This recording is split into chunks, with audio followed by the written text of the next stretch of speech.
Hi, today our group will be presenting about Florence Nightingale, the environmental theory.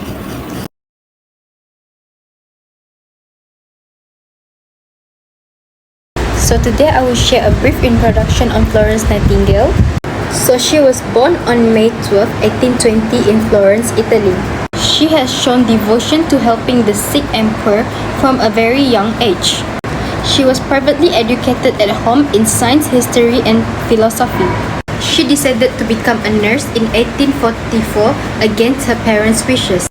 Then she studied nursing in 1850 in Germany. In 1853, she became superintendent at the Institute for the Care of Sick Gentlewomen in London. So I will share about the Crimean War and the Lady with the Lamp. Florence Nightingale led 38 nurses to care for British soldiers during the Crimean War in 1854. She was shocked by the poor hygiene and conditions at the Scutari Hospital in Turkey. That is why she emphasized cleanliness and hand washing, which had proven that it could reduce infection and save so many lives. Then she is known as the Lady with the Lamp for her nighttime rounds. As for her legacy and contributions, she returned from war as a national heroine. A fund was established to support her work. Then, she also founded the Nightingale School of Nursing at St. Thomas Hospital, London in 1860. Florence Nightingale had revolutionized nursing education and influenced global nursing practices, and also designed hospital wards with full height windows for better air and light. So this is the Nightingale's 13 canon. First is ventilation and warmth, which is keeping patients' room warm and well ventilated. Next is health of houses, for example, removing garbage or standing water. Then petty management, which is continuity of care when the nurse is absent, by documenting the plan of care and all evaluation that will ensure others give the same care to the client during the nurse absence. Then noise, which is avoidance of sudden noise and keeping noise in general to a minimum. As for variety is provide variety in the patient's room to help him or her to avoid boredom and depression. As for food intake is assess the diet of the client and document the amount of food and liquid ingested every meal. As for bed and bedding, it is comfort measures related to keeping the bed dry and wrinkle-free. As for light, we should assess the room for adequate light. For the cleanliness of the rooms or walls, we should keep the environment clean, free from dust or dirt. For personal cleanliness, is keeping the patient clean and dry at all times. And also frequent assessment of client's skin to maintain adequate moisture. As for chattering hobs and advice, is avoidance of talking without reason or giving advice without fact. Last but not least, observation of the sick by making and documenting observation and continue to observe the client's surrounding environment. Hi, my name is Nur Alia Shafika. Muhammad Shukri. My matrix number is 97663. Today I'll be presenting about the nursing meta paradigm. So nursing meta paradigm encompasses 4 essential concepts that shape the practice of nursing, which are environment, health, nursing, and also person. It is the relationship between concepts and core beliefs that serve as the basis for hospital and also healthcare center. This is to equip nurses to provide holistic and patient-centered care. Back to 19th century, there are 2 main ideas about the origins of disease, which are the contagionism and anti-contagionism. So, anti-contagionism was supported by Florence Nightingale. It states that disease is not coming from direct person-to-person contact, but instead it comes from the local environment factors, which are the miasmas. So miasmas were thought to be toxic vapors from rotting organic matter. So I'll be talking about environment first. So environment is the core of Nightingale's theory. Environment refers to in which nursing care takes place. Environment, it emphasizes the impact of clean air, clean water, sanitation, proper nutrition, and also light on patient health. The physical and social environment plays a critical role in maintaining health and promoting recovery. For example, a nurse ensures that a patient's hospital is clean, well ventilated, quiet, and has natural light to reduce stress and promote healing, like what Florence Nightingale has emphasized. Next is person. Person refers to individual who receive the care. Nightingale saw patients as holistic beings with physical, emotional, and spiritual needs. For example, a patient is recovering from pneumonia. So based on what Nightingale has emphasized, treating means treat the whole person, not just the disease. So we need to consider their physical, which are maybe like breathing and strength, emotional, which might be the fear of illness, intellectual, their understanding about their condition, and the last one is spiritual, which is the hope for recovery. Third one is health. Health is the central concept in nursing, aim to promote and restore health, prevent illness, and support patients to achieve optimal level of wellness. For Nightingale, health is not only to be well, but to be able to use well every power that we have. Based on Nightingale 60 of disease. Disease is an absence of comfort caused by unhealthy surroundings. 60s of disease is dirt, drink, diet, damp, drops, and drains. So dirt refers to general hygiene, cleanliness in the home, and interpersonal contact. Drink is the cleanliness of drinking water. Diet, proper diet and balanced diet. Damp, the need of a dry and warm environment. Draughts is the belief that draughts can precipitate a disease episode. And the last one is drains, the need for proper drainage and sewer systems. So by addressing all these environmental factors, nurses can prevent illness and also promote health. And the last one is nursing. Nightingale believes nursing is about creating best environment to help patient heal. It focuses on supporting the body's natural healing by ensuring the surroundings are clean, quiet, and healthy. Example, patient named Mr. Lopez, age 65, just had a surgery. So what nurse does is they keep the room clean to avoid infection, open window or use fan for fresh air, let sunlight by opening the curtains, and also keep the room quiet so the patient can rest after they had surgery. So in result, Mr. Lopez will feel more better and heals faster because all the environment and surrounding support his recovery. So now, I will be presenting on how Florence Nightingale's environmental theory is applied in modern nursing practice and why it remains highly relevant today. First, practical applications in nursing. Nightingale believed that the environment plays a crucial role in healing. Today, nurses continue to create healing environments by managing factors like cleanliness, air quality, lighting, noise levels, and nutrition. These elements are no longer optional because they are standard practice in patient care and infection control. Okay, next, let's take hospital-acquired infections, HAIs, as an example. Nurses help prevent this by ensuring clean linens, using disinfectants, maintaining hand hygiene, and managing ventilation. Isolation protocols and reducing unnecessary noise also contribute to patient recovery. All are rooted in Nightingale's original principles. For the relevance in modern healthcare, during the COVID-19 pandemic, Nightingale's theory proved more relevant than ever. We focus on room ventilation, PPE, isolation, and strict sanitation, all of which align with her environmental approach. In hospitals today, patient-centered room design includes adjustable lighting, temperature control, and quiet surroundings, enhancing comfort and promoting healing.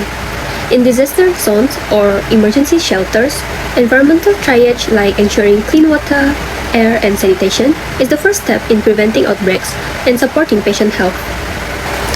To enduring impact of the 13 canons, we have ventilation and warmth. This can prevent respiratory problems because improper ventilation can cause infection risk, and then lighting can enhance safety and emotional well-being. Also, cleanliness of room and bed can reduce pathogen and prevent complications like pressure sores. We do not forget about personal cleanliness because poor hygiene means slow poison. So it is important to take care of our personal cleanliness.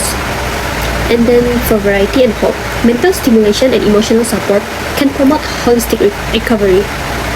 And then nutrition and observation. It is important for us to monitor vital signs and offer balanced meals to support healing. So Nightingale's construct provide a practical checklist for nurses to support nature's healing process. So what are the roles of the nurses? Nurses are not just caregivers. We are environmental managers. We assess and adjust the surroundings based on the patient's needs.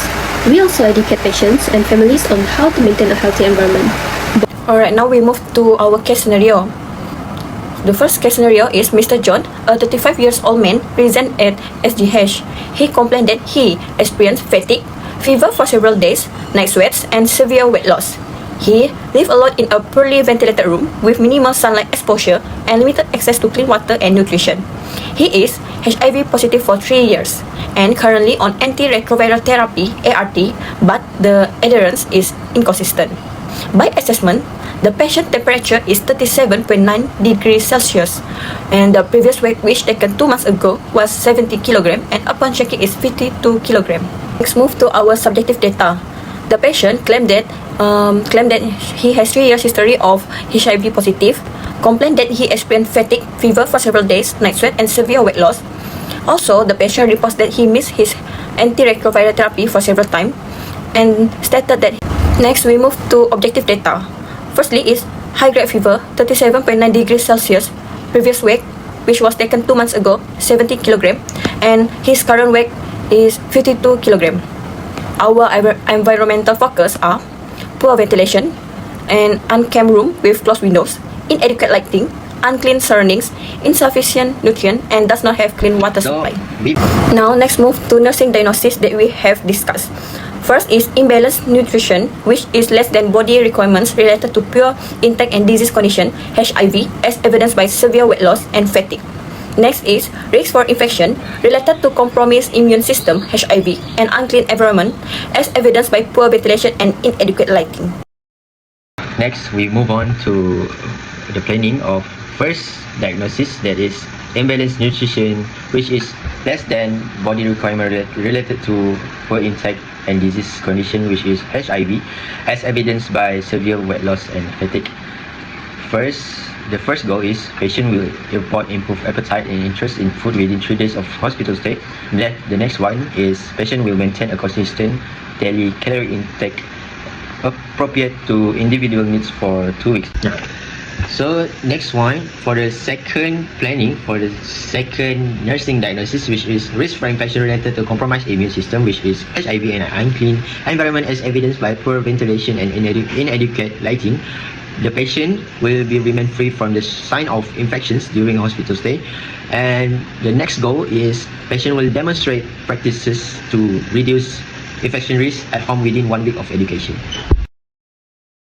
So next, we will move on to the next step, which is nursing interventions. For the first diagnosis, which is imbalanced nutrition, which is less than body requirement related to poor intake and disease condition, which is HIV, as evidenced by severe weight loss and fatigue. The first interventions that we can do is assess nutritional status regularly, including weight, dietary intake and lab values. This is to establish baseline data and helps monitor progress. As malnutrition in HIV patient is often progressive and requires close tracking. Next one, we need to provide small, frequent, high protein and high calorie meals that are easy to digest and culturally acceptable to the patients, as smaller meals may be better tolerated with fatigue and poor appetite, and high protein and or calorie can support tissue repair and immune functions. Next, we also can create a clean, quiet and well environment during meals, as it can influence appetite and comfort, which can affect the intake of the meals. Next, we can collaborate with dietitians to develop a meal plan tailored to the patient's nutritional needs and preference. This is to ensure expert input for individualized care and improve likelihood of patient compliance. Next one, we can educate the patient on the role of nutrition and immune function and energy levels, especially for people living with HIV. This is to increase motivation and self-efficiency, and also helps patients to take ownership of nutritional management. Next, and last but not least, we can monitor the second intervention that we can do for the access to nursing diagnosis, which is risk for infection related to compromised immune system, which digestion and environment, evidence like your ventilations and also reduce risk of dehydration. Of course, we can monitor for signs of infection. Next, for example, we move on to the second intervention, the abnormality second diagnosis, which is provide baseline data and help for the nurses to monitor the progress related.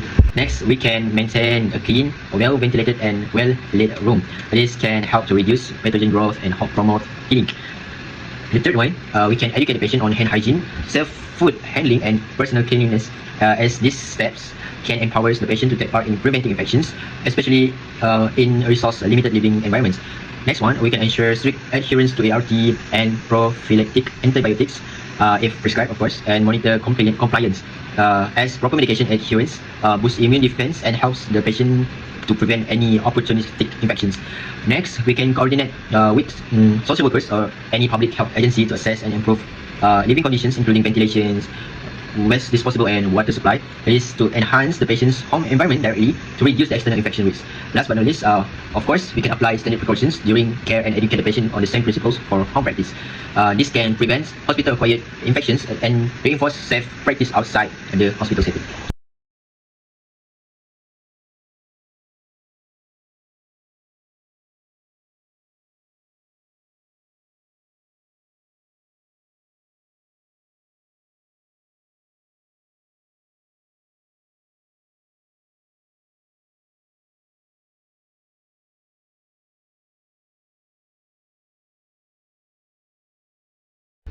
So we move on to the last step of nursing care plan, which is evaluations. So for the first nursing diagnosis, which is imbalanced nutrition, which is less than body requirements related to food intake and disease conditions, as evidenced by severe weight loss and fatigue. Of course, the patient reported improved appetite and interest in food within 3 days of hospital stay, and then patients maintain a consistent daily calorie intake appropriate to individual needs for 2 weeks. For the second nursing diagnosis, which is risk for infections related to compromised immune system, HIV, and unclean environment as evidenced by poor ventilation and inadequate lighting, patient remained free from the sign of infections during hospital stay, and of course, patient has demonstrated practice to reduce infections risk at home within 1 week of medication. The conclusion is, Florence Nightingale's environmental theory remains highly relevant in modern nursing, emphasizing that a clean, well-ventilated and peaceful environment is essential for patient recovery. By applying her 13 canons, like what Vanessa just presented just now, and focusing on holistic care, nurses play a vital role in preventing infections, promoting healing, and enhancing overall patient well-being.